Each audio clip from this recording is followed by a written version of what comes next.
Oh, hi. You've caught me looking at the sun and listening to Bach's Toccata and Fugue in D minor. We see a minor sunspot and an increased solar wind speed. So check it out. We'll show you more stuff in a moment. But first, let me lower the volume. And let me tell you folks, don't let this song get stuck in your head. Bach's Toccata and Fugue in D minor.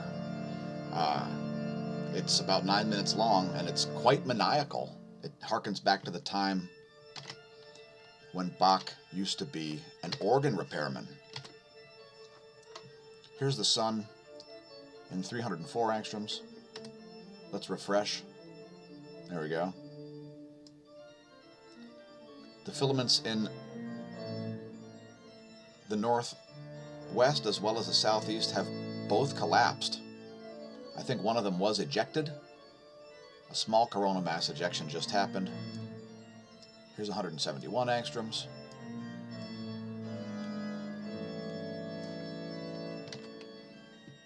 And let's look at some more data, like the real-time solar wind.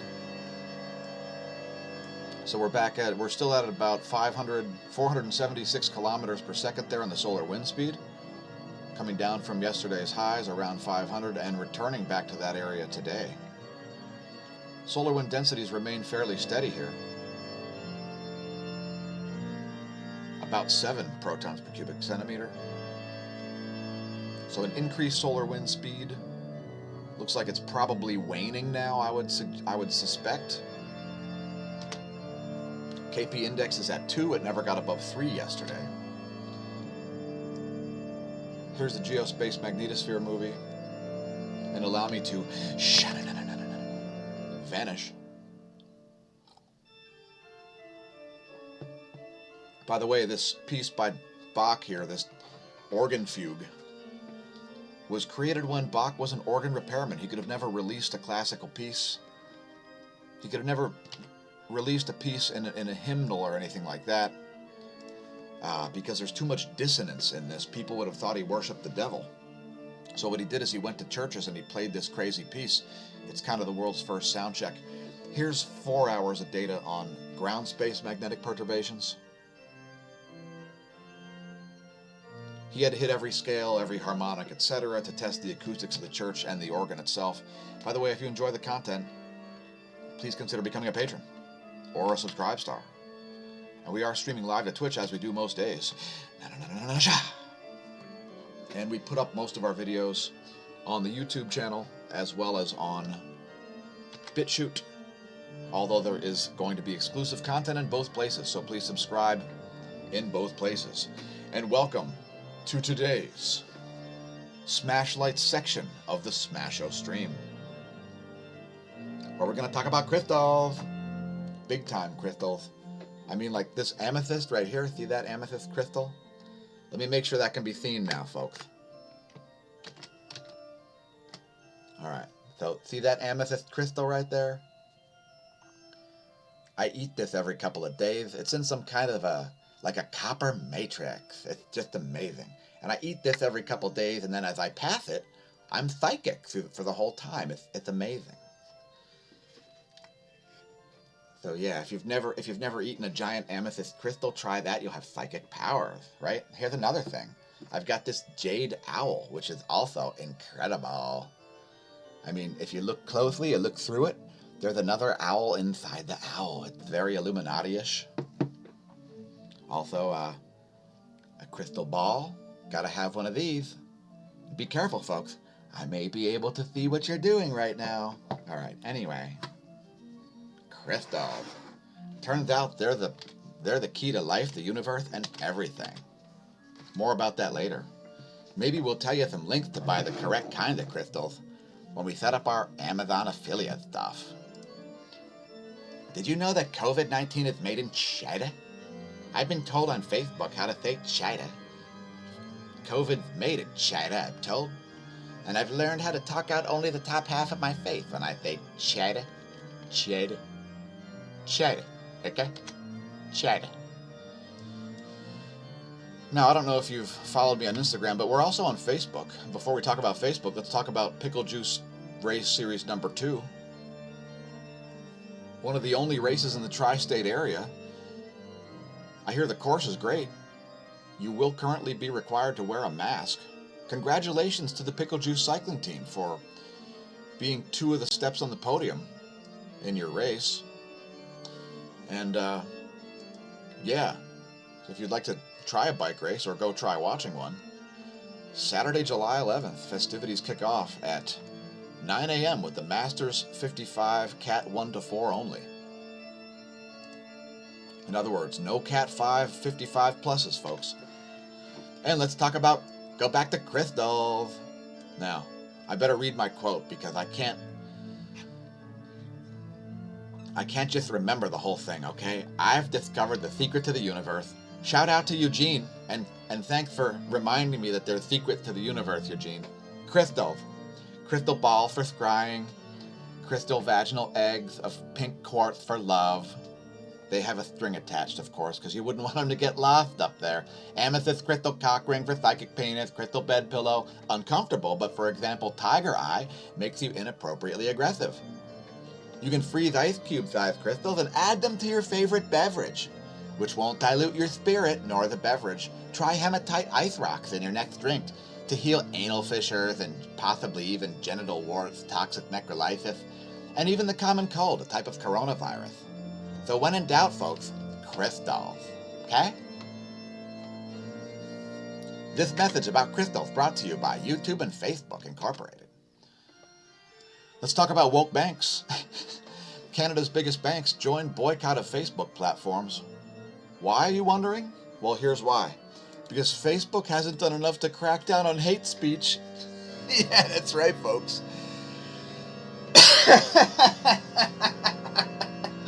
Facebook has not done enough to crack down on hate speech. Therefore, 6 of the largest banks, I believe, Canadian Lenders, Royal Bank of Canada, Toronto Dominion Bank, Bank of Nova Scotia, shout out to Ricky and Bubbles and Julian, Bank of Montreal, National Bank of Canada, Canada Imperial Bank of Commerce, all said they'd pause advertising on Facebook platforms in July. Now, of course, Mark Zuckerberg is very optimistic that they'll come back. They'll totally come back. He's consulted his amethyst crystals and determined that they'll totally come back. Whoops! Sorry, Facebook. Once again, hey, big tech, the internet can break you, but you can't break the internet. I don't know what's up with that. Facebook. Whoops. We've had some beef with Facebook, and we don't have a thread specifically about Facebook at smAsho.com/forum, but there are some interesting posts there. Let's check out the Fast Radio Bursts post.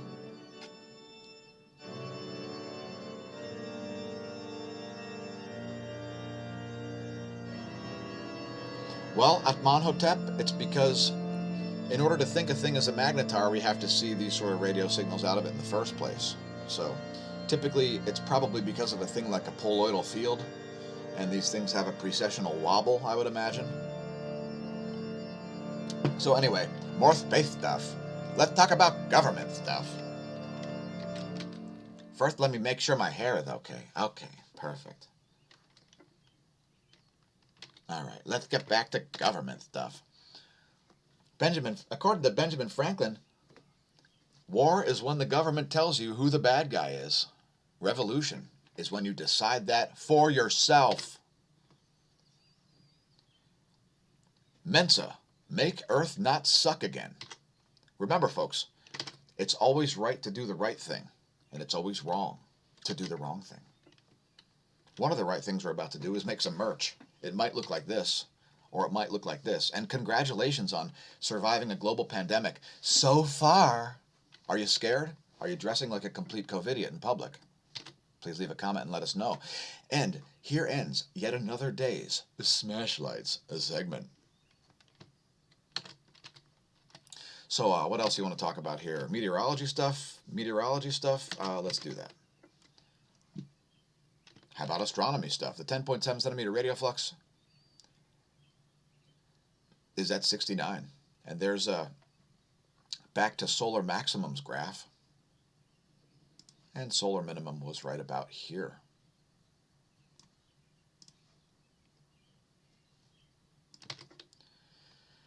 Here's the GOES X-ray flux, and again, that sunspot's pretty weak, and it looks like it's continuing to degrade, I should say. Proton flux is flatlined. We don't see any big coronal mass ejection striking the magnetosphere. Just a steady, high-speed coronal hole wind stream.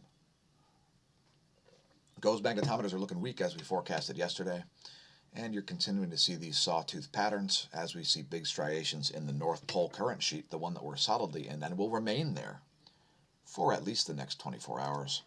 That sheet shown here in green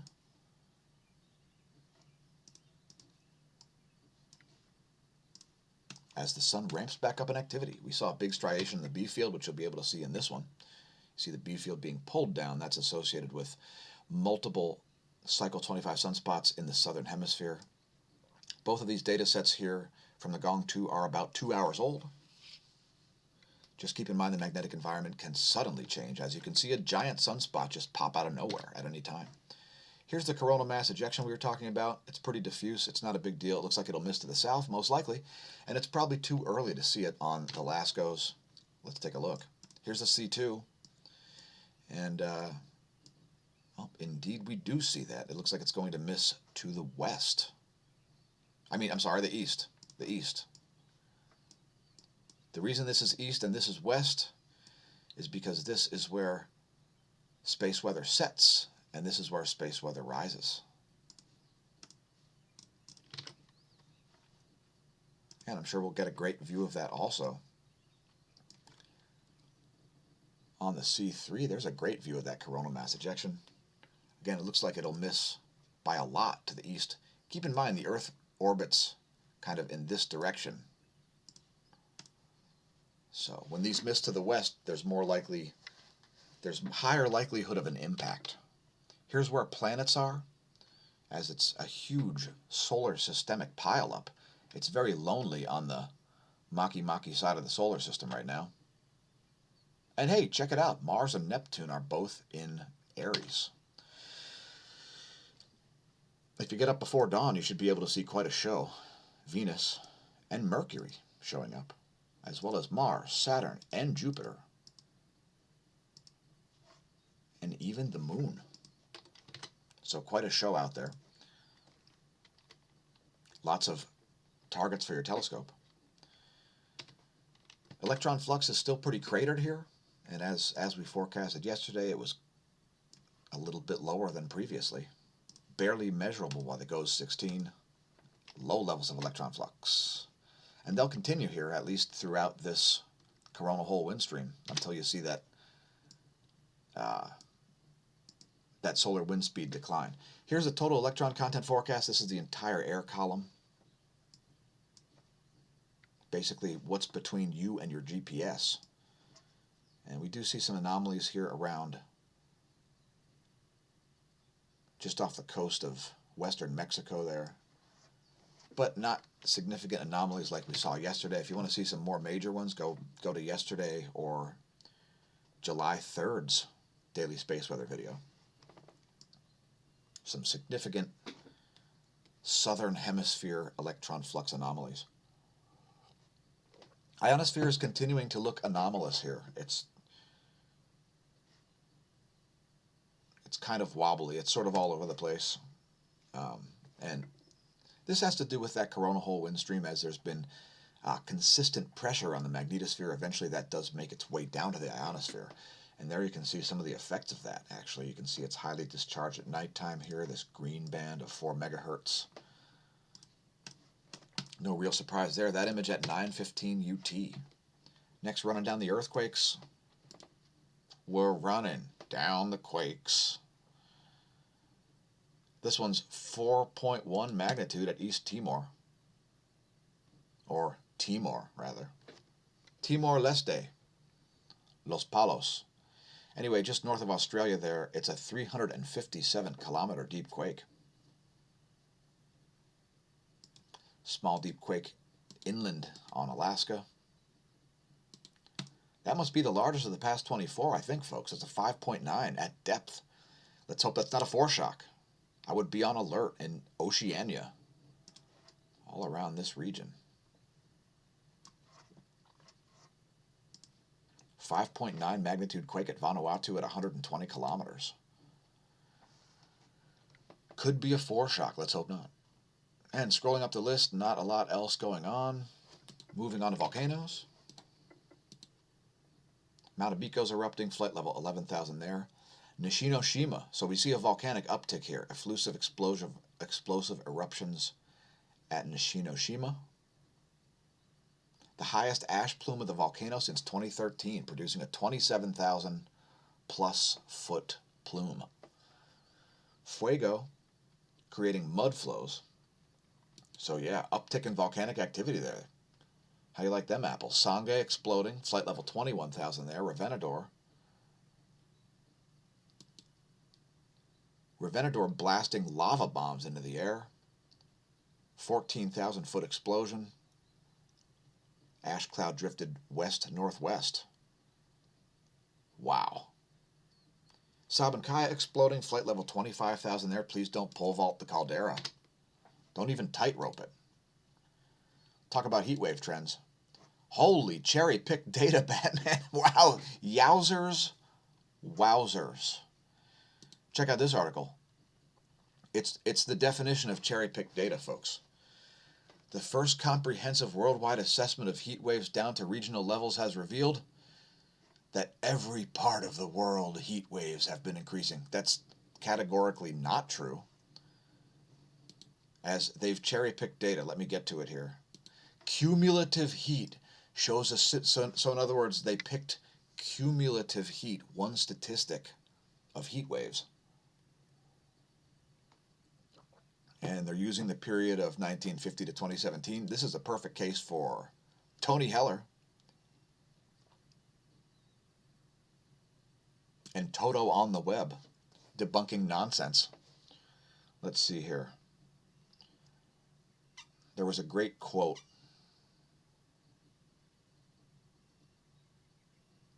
Climate scientists have long forecast that a clear sign of global warming would be seen with a change in heat waves, which is entirely true. What hasn't happened is a clear sign of global warming seen with a change in heat waves. That's the problem. So, I mean, Tony Heller has done 6,000 videos about this, I think. The dramatic region-by-region change in heat waves we have witnessed over the past 70 years and the rapid increase in the number of these events are unequivocal indicators that global warming is now with us and accelerating. They aren't. They are not unequivocal indicators. The research is just the latest piece of cherry-picked data that should act as a clarion call to policymakers that urgent action is needed now if we are to prevent the worst outcomes of global warming. The time for inaction is over. Have you heard this kind of story before? Anyway, this one's on SciTech Daily, a legit sharticle of cherry-picked data. Let's talk about being made in China. China. China. China. Have you learned how to say China? You got to talk out of the top half of your face, folks. It's crucial. It's crucial, folks. Talk out of the top half of your face. Oh my God. We've got a tunnel of China. See this dust? That dust is made in China. Okay? China. Let's look at the Saharan dust. Now that's a real dust cloud, all right? Stop trying to pirate the intellectual capital of dust clouds, China. Just kidding, Chinese people. We heart you. And I know you can't see the video, so sorry about that. Maybe you'll see them in the future. And let's look at the normal thing. Flight level 25,000 winds. There are the jet streams of the Western world. And shout out to Brett from Alaska. Where you at? Hopefully you're doing well. Following your situation. Anyway, jet streams are all over the place. Making for some cold air in places like Newfoundland. And here is the eastern world's jet streams. Here are the jet streams, as there are supposed to be 2. But we've got more like 6, as they're moving in all kinds of weird directions. Check out the strength of this backwards one. That's the kind of thing that pilots avoid when they're flying to the east. Next, looking at windy.com's pressure maps. Now we're down at the surface level, looking at the pressure, advancing it through the GFS forecast into tomorrow. Here's 9 o'clock, there's 12 noon my time. And shout out to our international viewers, people outside the U.S.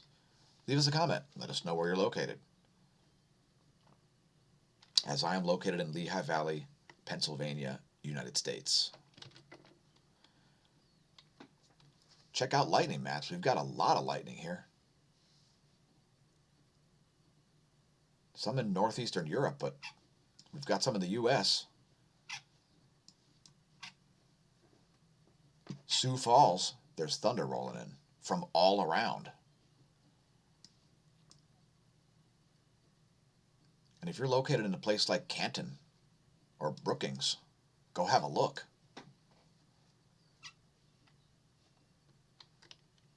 Lightningmaps.org.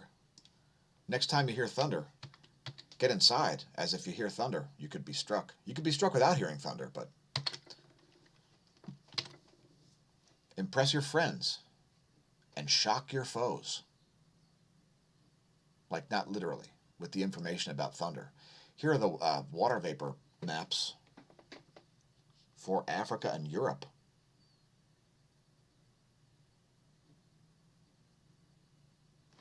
As the dust is making its way across the Atlantic. Here is the water vapor map for the Far East and Oceania. Again, watch out for earthquakes. Next, looking at water vapor maps for the Americas. There you have that portion of the planet, the other third. The Western world. Shout out to Polynesia. Leave us a comment if you want to go to American Samoa for New Year, to be one of the farthest west places in the whole world, one of the last to celebrate New Year, thereby extending your year. And let's see what we got going on here. Some high compression zones there as cold air mixes in over northern Nebraska. Let's zoom in. Where the lightning is striking. Huge pressure gradients are formed there. And you can see some of this moisture is butting up against some dry air.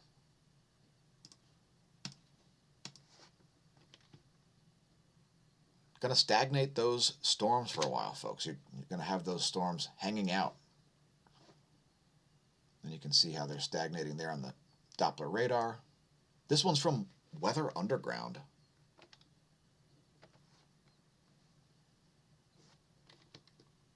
So southern Minnesota and practically all of South Dakota. Looks like a rotating system there. It looks pretty powerful. Expect for some strong storms to continue.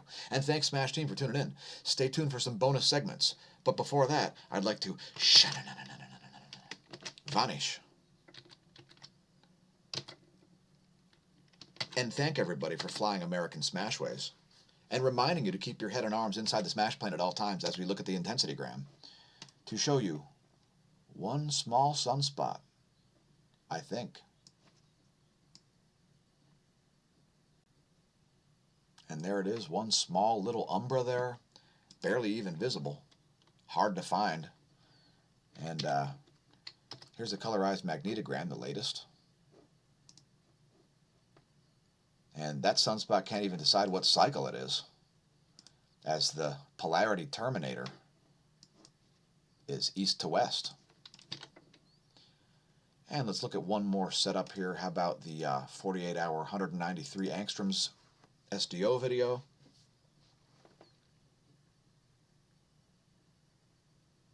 Well, once again, wasn't expecting to see a coronal mass ejection, but there it is.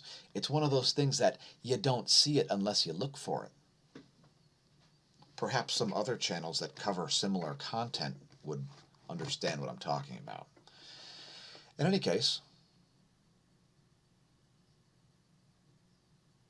welcome to the Neo-Renaissance, and may that solar wind be at your back.